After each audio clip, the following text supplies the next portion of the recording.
Hello दोस्तों, स्वागत है हमारे यूट्यूब चैनल मैथ सॉल्व में। जैसा कि आप लोगों को पता है, बीएसएफ हेड कांस्टेबल का रिजल्ट दे दिया गया है पीटी का। अब उसके रिटर्न एग्ज़ाम 2 मंथ के बाद संभावित है होने की। तो हम कंप्यूटर का चैप्टर स्टार्ट कर दिए हैं। आज से हम हिंदी का भी चैप्टर पहले पढ़ेंगे, उसके बाद इसका ऑब्जेक्टिव करेंगे। और जो भी इस चैनल पर न्यू है वो हमारे चैनल को सब्सक्राइब कर लें और पीडीएफ के लिए हमारे टेलीग्राम चैनल मैथ सॉल्व से जुड़ जाएँ, जिसका लिंक डिस्क्रिप्शन में दिया गया है।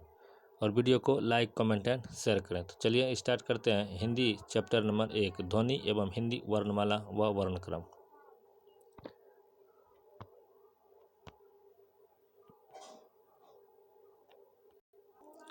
बोल रहा है, व्याकरण वह शास्त्र है जिसके द्वारा हम किसी भाषा को शुद्ध पढ़ना, शुद्ध लिखना तथा शुद्ध बोलना सीखते हैं। वातावरण व्याकरण के 3 अंग होते हैं। व्याकरण के 3 अंग कौन कौन से हैं? वर्ण विचार हैं, शब्द विचार हैं और वाक्य विचार हैं। अब पढ़ेंगे वर्ण विचार किसे कहते हैं। तो वर्ण विचार, इसके द्वारा हम वर्णों का शुद्ध लेखन, शुद्ध उच्चारण तथा शुद्ध प्रयोग करना सीखते हैं। वर्ण भाषा की सबसे छोटी इकाई ध्वनि कहलाता है। भाषा की सबसे छोटी इकाई क्या है? और ध्वनि, और इसके टुकड़े नहीं किए जा सकते। वर्णमाला, वर्णों के उच्चारण समूह को वर्णमाला कहते हैं। मूलतः हिंदी में कितने वर्ण हैं? तो 52 वर्ण हैं। हिंदी में कितने वर्ण हैं? तो 52 वर्ण हैं। बोल रहा है हिंदी के वर्ण, हिंदी के 2 वर्ण हैं, स्वर वर्ण और व्यंजन वर्ण। अब पढ़ेंगे स्वर वर्ण। स्वर वर्ण उन वर्णों को कहते हैं जिनका उच्चारण बिना अवरोध अथवा विघ्न बाधा के होता है, तो उसे स्वर वर्ण कहते हैं। हिंदी में स्वर वर्णों की संख्या कितना है? 11 है। स्वर वर्ण कितने प्रकार के होते हैं? तो 3 प्रकार के, ह्रस्व स्वर, दीर्घ स्वर और संयुक्त स्वर। ह्रस्व स्वर कितने होते हैं? तो 4 होते हैं, अ, हर्षई, हर्षऊ और री, ये ह्रस्व स्वर है। दीर्घ स्वर कौन है? आ, दीर्घई और दुर्घऊ, ये 3 होते हैं। संयुक्त स्वर ए, अ, ओ और औ, ये 4 संयुक्त स्वर हैं। और स्वरों का वर्गीकरण, स्वरों का वर्गीकरण 4 प्रकार से किया जाता है। मात्रा के आधार पर, जीभ के प्रयोग के आधार पर, ओठों की स्थिति के आधार पर, नाक व मुंह से निकलने वाले ध्वनि के आधार पर। मात्रा के आधार पर स्वर के भेद, मात्रा के आधार पर स्वर के 3 भेद होते हैं, ह्रस्व स्वर, दीर्घ स्वर या द्विमात्रिक स्वर कहते हैं, और प्लुत या त्रिमात्रिक स्वर। ह्रस्व स्वर, ह्रस्व स्वर कितने हैं? तो 4 है, अ, हर्षई, हर्षऊ और री। दीर्घ स्वर आ, दीर्घई, दुर्गऊ, ए, अ, औ, ये सब कितने हैं? दीर्घ स्वर हैं। दीर्घ स्वर कितने होते हैं? 7 होते हैं। प्लुत स्वर या त्रिमात्रिक स्वर, ये कितने हैं? ओम, ये इसमें ज़्यादा उच्चारण समय लगता है, तो यह प्लुत स्वर हुआ।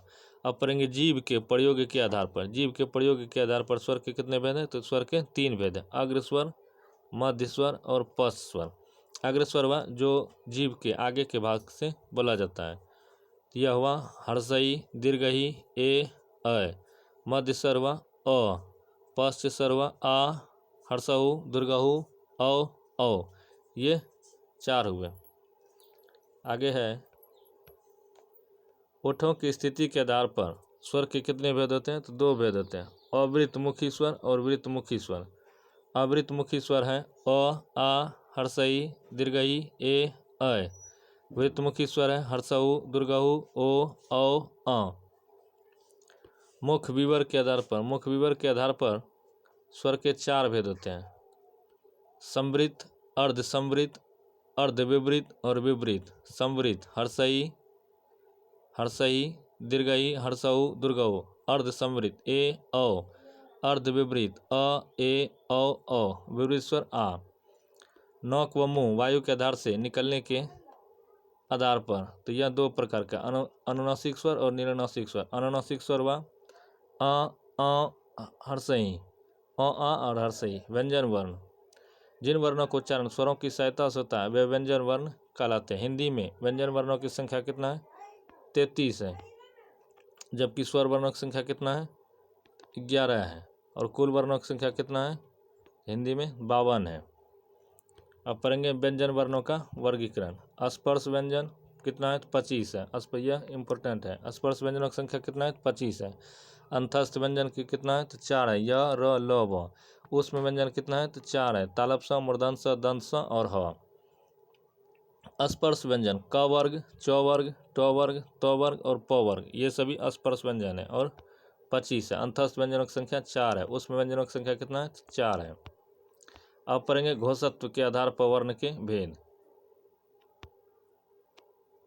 घोष और अघोष और सघोष। अघोष वर्णों की संख्या कितना है? 11 है।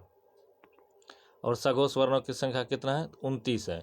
अघोष वर्ण किसे कहते हैं? प्रत्येक वर्ग का पहला व दूसरा वर्ग अघोष वर्ण कहलाता है। इसके अलावा ऊष्म व्यंजन तालव्य स्व, मूर्धन्य स्व और दंत स्व ये अघोष वर्ण है। सघोष वर्ण प्रत्येक वर्ग का तीसरा, चौथा व पांचवा वर्ण वह सघोष वर्ण कहलाता है। और सघोष वर्णों की संख्या 29 है।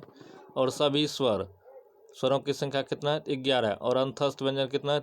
4 और ह, य, र, ल, व और ह ये सभी सघोष वर्ण है। अब पढ़ेंगे प्रणत्व के आधार पर व्यंजन के भेद। प्रणत्व के आधार पर व्यंजन के दो भेद हैं, अल्प प्रण और महाप्रण। प्रत्येक वर्ग का पहला, तीसरा और पांचवा वर्ण क्या है? तो अल्प प्रण है। और महाप्रण दूसरा और चौथा वर्ग कौन है? तो महाप्रण है। अल्प प्रण जिसमें के उच्चारण में कम समय लगे वह अल्प प्रण। महाप्रण जिसके उच्चारण में ज़्यादा समय लगे वह महाप्रण। और अंतस्थ व्यंजन य, र, ल, व ये भी अल्प प्रण है। और उसमें व्यंजन तालव्य स्व, मूर्धन्य स्व, दंत स्व, ह ये सभी महाप्रण है। हिंदी के नए वर्ण संयुक्त व्यंजन अक्ष, त्र, ज्ञ और स्र। द्विगुण व्यंजन अर्ह और अर्ह। नेक्स्ट है आगत या गृहीत ध्वनियाँ क, ख, ग, ज, फ, अयोगवाह, अनुस्वार और विसर्ग। वर्णों के उच्चारण स्थान नौसिक्य, नौक से जो बोला जाता है अन्न, अंग, इय, मूर्धन्य न और म। दंत मूल्य वत्सर्य न, ज, र, ल, स। दंत से त वर्ग और ल, स। दंत ओष्ठ व ओष्ठ हर्षऊ दुर्गऊ प वर्ग। ओष्ठ प्लस कंठ औ अ।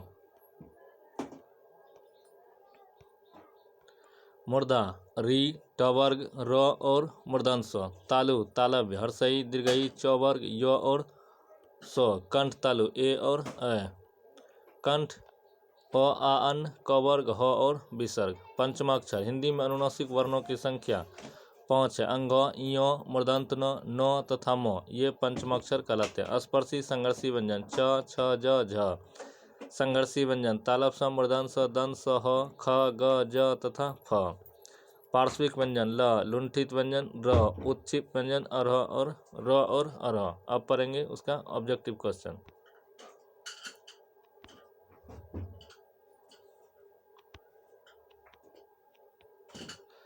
ऑब्जेक्टिव क्वेश्चन भाषा की सबसे छोटी इकाई को क्या कहा जाता है? तो वर्ण कहलाता है। भाषा की सार्थक लघुत्तम इकाई क्या कहलाता है? तो शब्द कहलाता है। भाषा की सबसे छोटी इकाई वर्ण कहलाता है, जबकि सार्थक लघुत्तम इकाई शब्द कहलाता है। भाषा की मूल इकाई क्या है? तो भाषा की मूल इकाई ध्वनि है। हिंदी एवं दूसरा क्वेश्चन है हिंदी भाषा की कुल वर्ण लिपियाँ कितना है? तो हिंदी भाषा में कुल वर्ण लिपियाँ 52 है। वर्णों के कितने भेद होते हैं? तो 2 भेद होते हैं। लिपि चिन्हों के क्रमबद्ध समूह को क्या कहा जाता है? तो या वर्णों के समूह को क्या कहा जाता है? तो वर्णमाला कहा जाता है।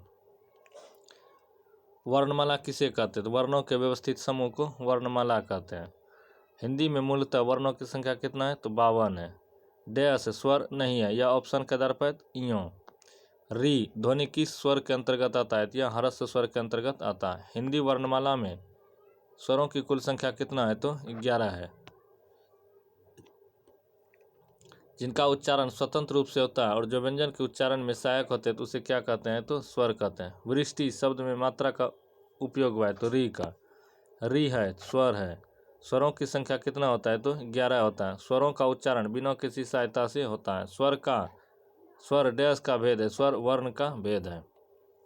मात्रा के आधार पर स्वर, मात्रा के आधार पर स्वर के प्रकार, मात्रा के आधार पर स्वर 3 प्रकार के होते हैं। ह्रस्व स्वर, दीर्घ स्वर और प्लुत। किस प्रकार के हैं? यह स्वर है। हिंदी भाषा में स्वर ह्रस्व स्वरों की संख्या कितना है? तो 4 है। जिन स्वरों के उच्चारण में 2 मात्रा का समय लगता है या ह्रस्व से दुगुना समय लगता है उनको क्या कहते हैं? तो उनको गुरु स्वर कहते हैं या दीर्घ स्वर कहते हैं। वह स्वर जिसके उच्चारण में दीर्घ स्वर से भी अधिक समय लगता है उसे प्लुत स्वर कहते हैं। इसे त्रिमात्रिक स्वर भी कहते हैं। प्लुत स्वर क्या है? ओम एक त्रिमात्रिक स्वर या प्लुत स्वर है। वह स्वर जिसको संयुक्त स्वर माना गया है तो वह क्या है? तो वह ए है। हर्षई दीर्घई हर्षऊ दीर्घऊ किस प्रकार के स्वर है? यह समृद्ध स्वर है। समृद्ध स्वर है दीर्घई। अर्धविपरीत स्वर है ए। री वर्ण का उच्चारण स्थान है तो वह मूर्धा है। डैश घोष वर्ण है म। बोलते समय मुख के डैश उच्चारण स्थानों का प्रयोग किया जाता है 4। मूर्धन्य व्यंजन है ड और ढ।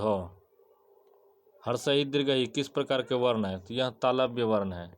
क वर्ग का उच्चारण स्थान क्या है? तो कंठ है। य र ल व डैश वर्ग के व्यंजन है तो यह अंतस्थ वर्ण के व्यंजन है। वह समूह जिसके वर्णों का उच्चारण स्थान मूर्धा है। मूर्धन स्व री ट और ठ।